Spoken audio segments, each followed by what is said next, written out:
Historia de la psicofarmacología.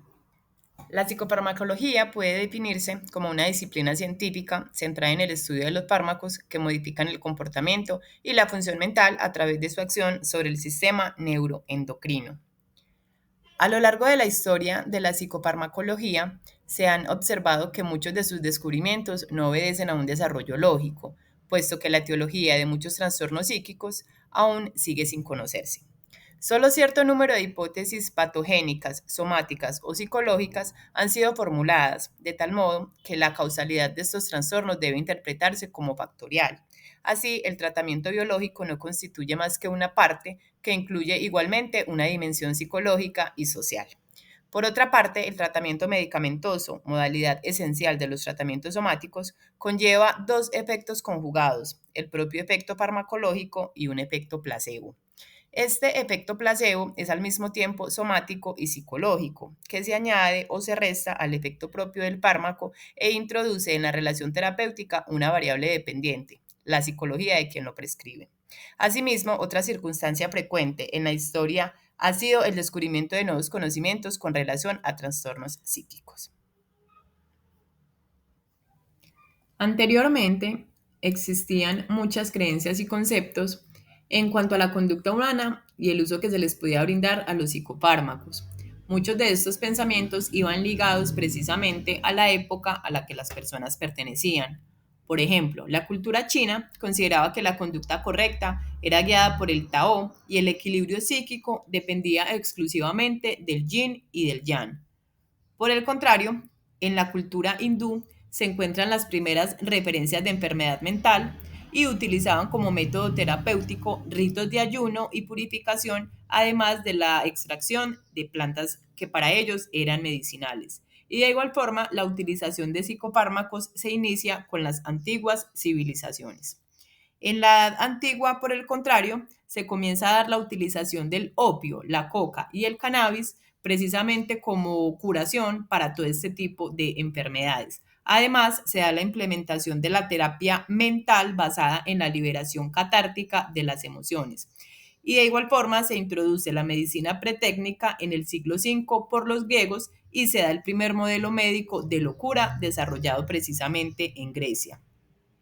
En la Edad Media aparecen las ideas religiosas y mágicas caracterizadas por el concepto de locura, y de igual forma se da el tratamiento de la patología anímica, tratamiento físico y terapia psicológica, además de la terapia física centrada en mejorar el régimen de vida. Durante el Renacimiento, por el contrario, aparece la enfermedad mental como posesión diabólica y de igual forma se da la creación de movimientos asistenciales. En el siglo XVII se da la implementación también del opio, precisamente pues como medicina, y el uso de evacuadores purgantes y eméticos para evacuar precisamente la bilis y los humores ácidos. Además, en el siglo XVIII nacen como tal las bases de lo que hoy en día conocemos como la psicoterapia.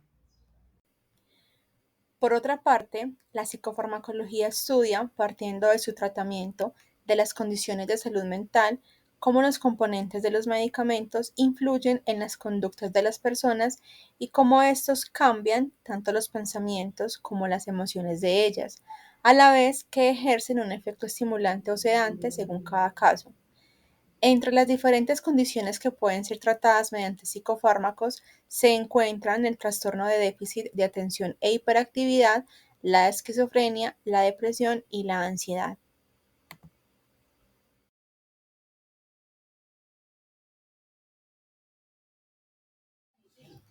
El término ansiedad proviene del latín anxietas, que significa congoja o aflicción. Puede definirse como estado de malestar psicofísico caracterizado por una sensación de inquietud, intranquilidad, inseguridad o desasosiego ante lo que se vivencia como una amenaza inminente y de causa indefinida. La ansiedad es la más común y primitiva reacción emocional que tienen los mamíferos y es percibida como una señal de alerta que advierte de un peligro amenazante, frecuentemente desconocido, por lo que la distingue del miedo en el cual el peligro es concreto y definido. Tanto las ciencias biológicas como las psicológicas han realizado aportes para explicar la etiopatogenia de los trastornos de ansiedad. Aportes de las ciencias biológicas. Sistema nervioso autónomo. El tono simpático aumentado puede identificarse en algunos pacientes con trastornos de ansiedad. Neurotransmisores. Los tres principales involucrados son la noradrenalina, la serotonina y el ácido gamma aminobutírico. Algunos pacientes con trastornos de ansiedad presentan un sistema noradrenérgico mal regulado, con ocasionales explosiones de actividad. Eje hipotálamo-hipófiso suprarrenal. Sólidas evidencias indican que muchas formas de estrés psicológico aumentan la síntesis y la liberación de cortisol. Aportes de las ciencias psicológicas. Teorías psicoanalíticas. Freud definió la ansiedad como un signo de la presencia de peligro en el inconsciente. La ansiedad se consideraba como el resultado de un conflicto psíquico entre los deseos sexuales o agresivos inconscientes y las correspondientes amenazas del superyo o de la realidad externa. Teorías conductuales. Las teorías conductuales o del aprendizaje de la ansiedad postulan que esta es una respuesta condicionada a un estímulo ambiental específico. Teorías existenciales. El concepto clave de las teorías existenciales es que los individuos experimentan sentimientos de vivir en un universo sin sentido. La ansiedad es su respuesta al vacío que percibe en esa existencia. Trastornos de ansiedad. ¿Qué es el trastorno de ansiedad? Por lo general, básicamente este trastorno es una sensación persistente de ansiedad o pavor que interfiere en la forma en la que la persona puede llevar su vida. La ansiedad es patológica cuando es excesiva o persistente o cuando ya no tiene un significado biológico o adaptativo. La manifestación esencial de un trastorno de ansiedad es el aumento del temor acompañado de manifestaciones subjetivas y objetivas. Las manifestaciones subjetivas van desde un grado exagerado de alerta a un miedo intenso a un desastre inminente. Por su parte, las manifestaciones objetivas son aceleración de la frecuencia cardíaca y respiratoria, la conducta extrema de evitación, los signos de inquietud, la exageración de las respuestas, el temblor, el sudor, el aumento de la tensión arterial, la sequedad de boca y todo el deseo a desaparecer, escapar y salir corriendo precisamente de los sitios donde nos podamos encontrar. La ansiedad se vuelve patológica cuando es de mayor intensidad y de duración que lo usualmente esperado, dadas las circunstancias de su inicio, siendo importante considerar contexto familiar, social y comportamientos y expectativas culturales. Conduce a impedimento de discapacidad en el funcionamiento laboral, social o interpersonal. Las actividades de la vida diaria son interrumpidas por evitación de ciertas situaciones u objetos en un intento de disminuir la ansiedad.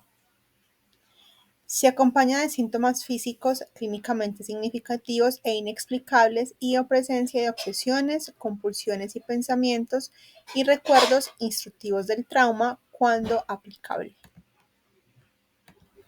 Los trastornos de ansiedad se pueden subdividir en trastornos por pánico y agorafobia, fobia específica y social, trastorno obsesivo compulsivo, trastorno por estrés postraumático y por estrés agudo, trastorno de ansiedad generalizada.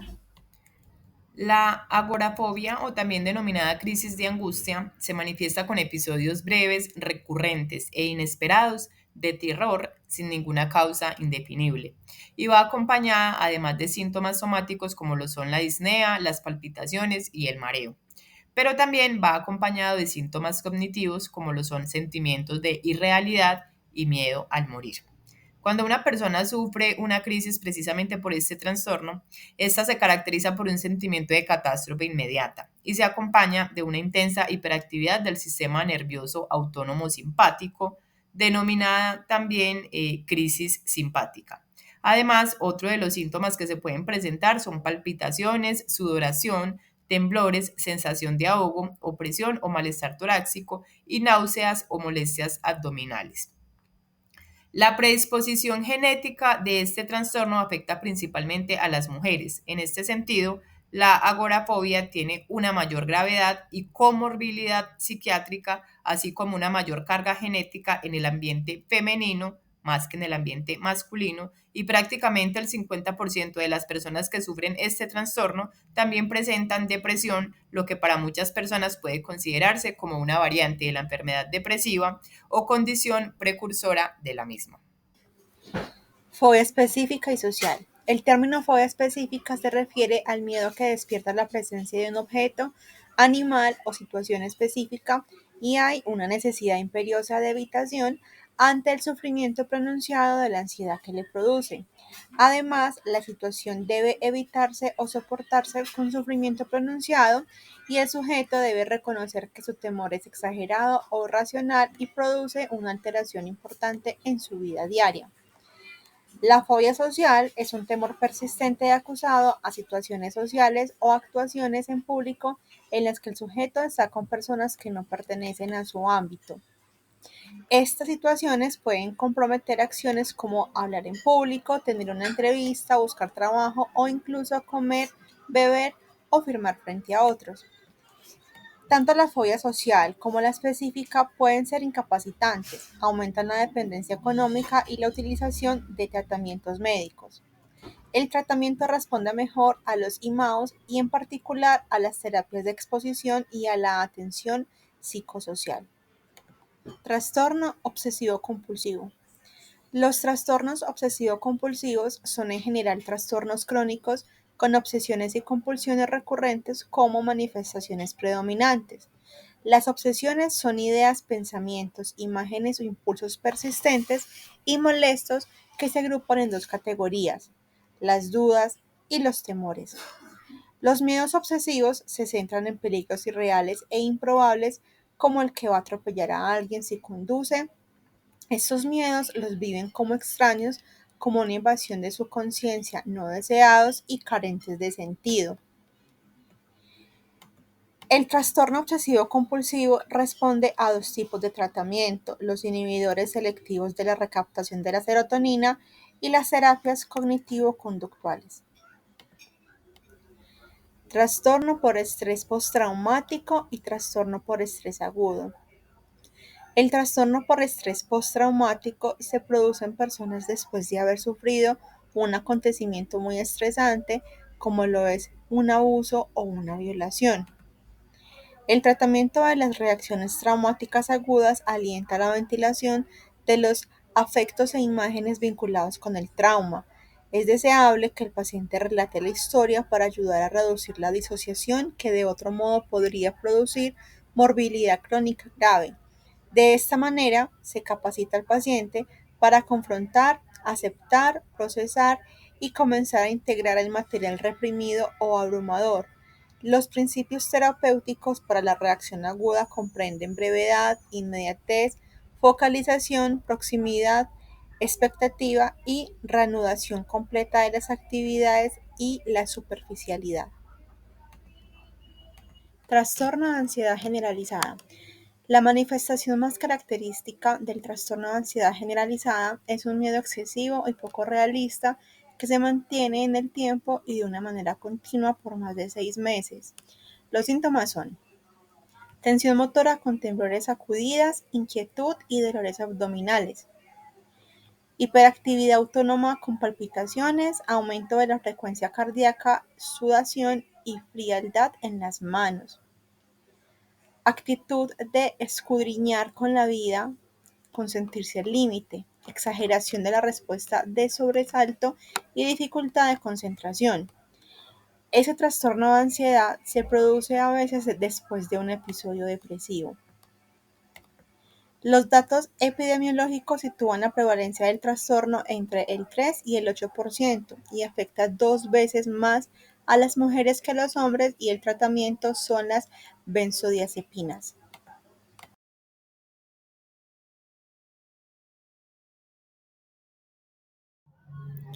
Los ansiolíticos son medicamentos que actúan sobre el sistema nervioso central, reduciendo la angustia y la ansiedad del paciente. Se utilizan, por lo tanto, para tratar los síntomas de nerviosismo, insomnio y ansiedad. La gran mayoría de medicamentos usados con este fin son los denominados Benzodiazepinas. Las benzodiazepinas. Todas las benzodiazepinas tienen propiedades ansiolíticas, hipnótico-sedantes y anticonvulsivantes, aproximadamente similares a pesar del hecho de que tienen diferentes indicaciones. Las diferencias farmacodinámicas y farmacocinéticas pueden desempeñar un papel en la diferenciación de las diversas benzodiazepinas. Las benzodiazepinas que actúan en el sistema nervioso central sobre el complejo ácido gamma aminobútrico GABA, potenciando su acción inhibidora, se puede administrar por vía oral y algunas de ellas por vía intramuscular e intravenosa. Las benzodiazepinas suelen ser recetadas en función de sus distintas propiedades farmacocinéticas y farmacodinámicas. Por ejemplo, nada tiene que ver el tratamiento de un ataque de pánico aislado que el de la ansiedad generalizada.